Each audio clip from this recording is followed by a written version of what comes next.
teleserye dito. Kailangan niyo pumano ito. Sorry po. Maraming nagbabalik teleserye dito sa cast ng What Lies Beneath. At lahat ay magagaling at nagpatunay na talaga when it comes to acting. Kamusta naman ang experience na i-direct at makatrabaho ang cast? Direct Roy? Direct Dado first?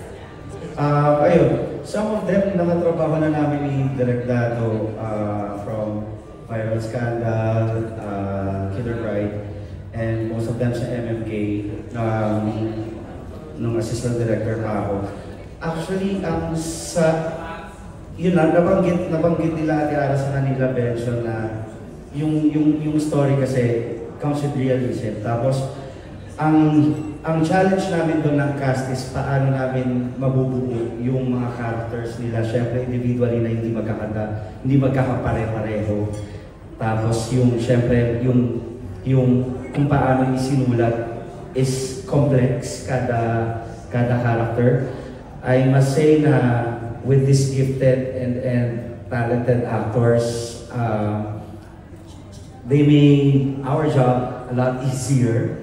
And at the same time, masaya magtrabaho kahit na napakabigat ng mga eksena. Yes, okay. Thank you so much, Direct Roy. Direct Dado? Sige, sa kanila na lang po, Direct. Actually, I have worked with them sa ibang mga projects, except for JM. This is our first time na I've been working with him. My experiences po sa mga actors, they're really fun to work with. Walang masyadong pressure sa set. Nagbibiruan, nagtatawanan, pero pag sinabing blocking na, take na, nag-i-in character na sila. Like, everyone parang nakikita mo na si Edong, si Mel, si Alice, Beth, si Attorney, siyempre si Beth, si James at saka si Rex, I worked with them. And of course, si JM, siyempre first time ko siya makatrabaho. Parang, to be honest, medyo kinabahan ako kasi siyempre hindi ko pa siya nakaka-work. But sa workshop pa lang, nakita ko how passionate JM is. Yung lahat naman sila, parang ang unang tinatanong na sa akin, ano ba yung character ko? Paano ba ipoportray ito? Ano ba yung mga kailangan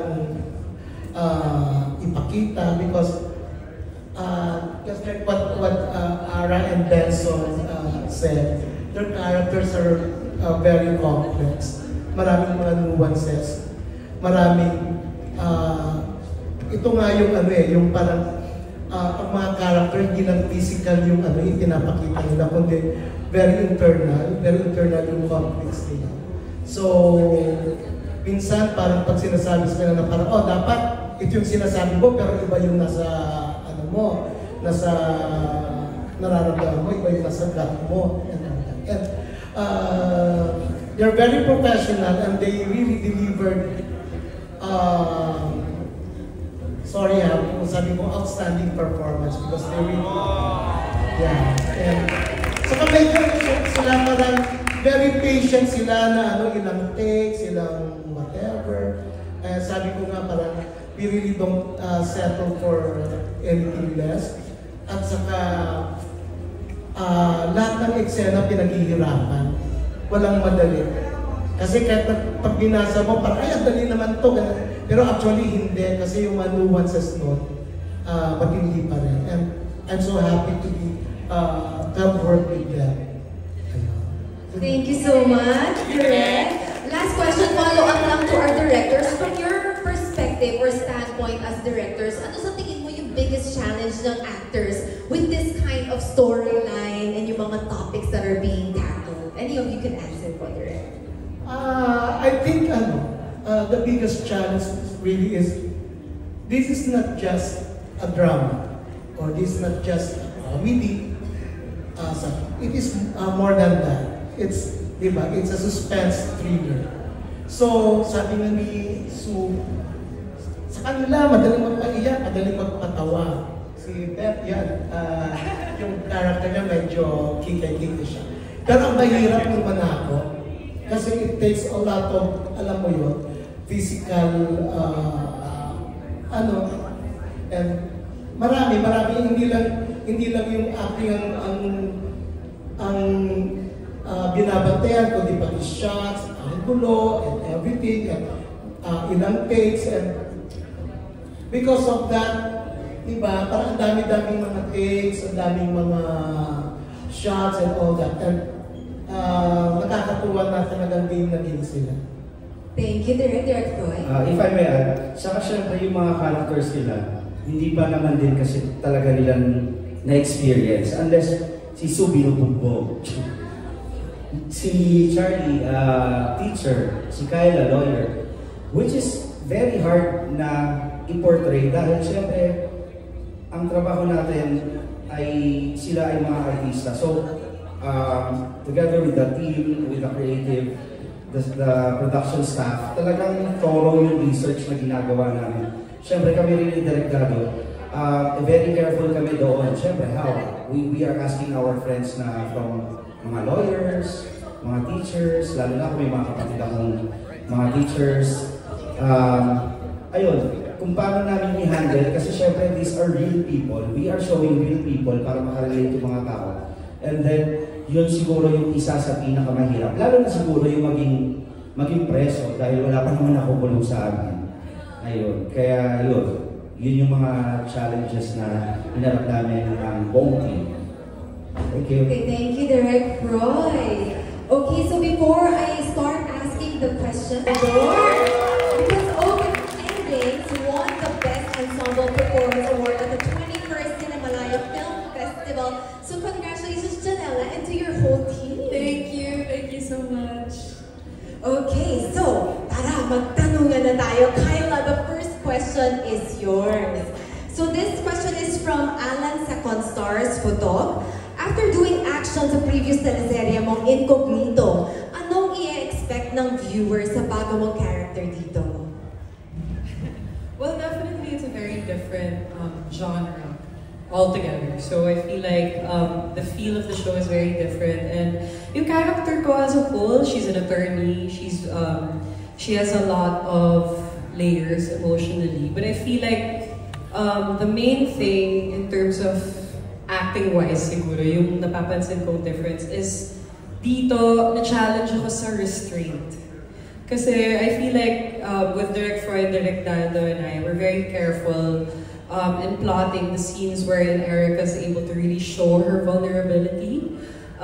We want to show that Erica is the type of character na hindi masyadong emotional, which I feel like is quite far from a lot of the characters that I've played before, and even Max in Incognito was a bit more showy than Erica is. So I feel like in terms of comparison, for me, yun yung challenge ko dito.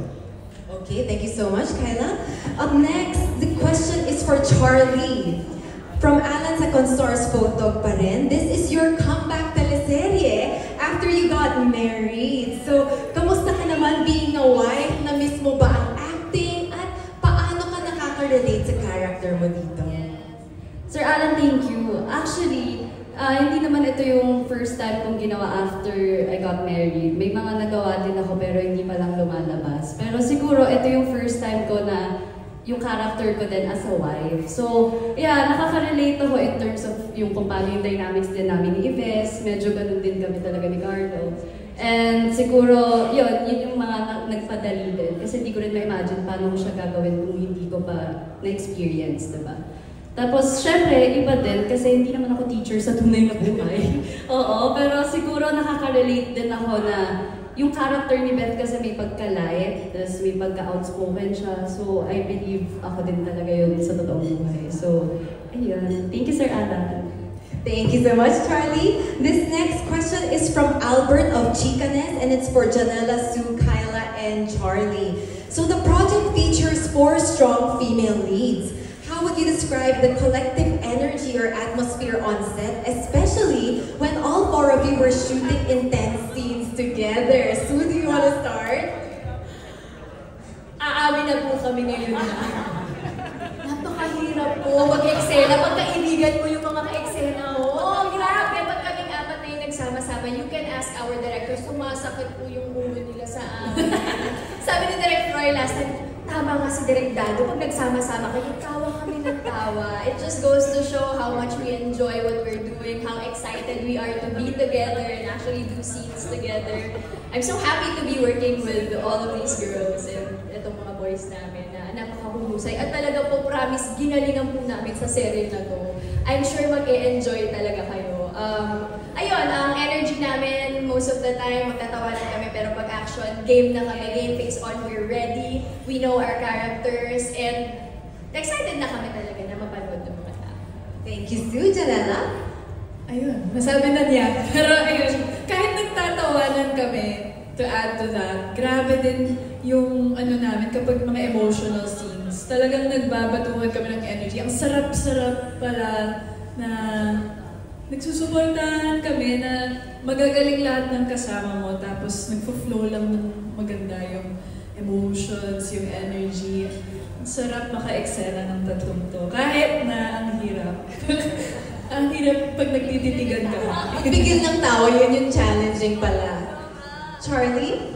Honestly, yung mga mabibigat na eksena or yung mga eksenang walang dialogue, yung mga tinginan lang, dun kami hirap na hirap. As in, tawang-tawa kami lagi. As in, si Kyla, may isang eksena kaming tatlo para magkakausap. Nakatalikod sa amin si Kyla, pero napipili yung energy na natatawa kaming lahat. Oo, so siya din natawa na tapos lahat kami liwas na sa camera kasi tawang-tawa na kami. Yun yung mga mahirap. Pero din, kapag umabot na kami sa mga mahihirap na eksena, pagod na kaming lahat, kami rin yung nagkakapitan. Yun yung sobrang proud ako. And yung kami yung naghihilaan na kaya patatay, kaya to, ganyan. Thank you, Charlie. Finally, Kyla. Yeah, yun nga. It's a very supportive energy. Lalo na sa aming hapat. And I feel like makikita ng mga tao yung chemistry talaga naming hapat. And maniniwala talaga sila na magkakabarkada kami in our childhood. Kasi parang ganun talaga yung pakiramdam. I'll just give an example. Yung last taping, may mga lines talaga dito parang, hirap, syempre hindi naman tayo perfect dito, di ba? So, talagang pag hirap na hirap kumapit yung lines, hindi, okay lang yun, mahirap talaga yung line mo. Ganun talaga. Ganun ko lang Assurance. with validation. With validation. May support. So talagang mararamdaman mo na it's such a supportive energy. Even naman pagka-work namin yung boys. Talagang supportive lahat sa isa't isa. Kaya masaya. Masaya. Thank you for sharing those stories, ladies. Parang natutuwa ako masyado nakikinig sa inyo na horror nga pala to, tsaka thriller Pero knowing what good actresses you are, mas na-excite kami lalo kung paano kayo mag-change in front of the camera.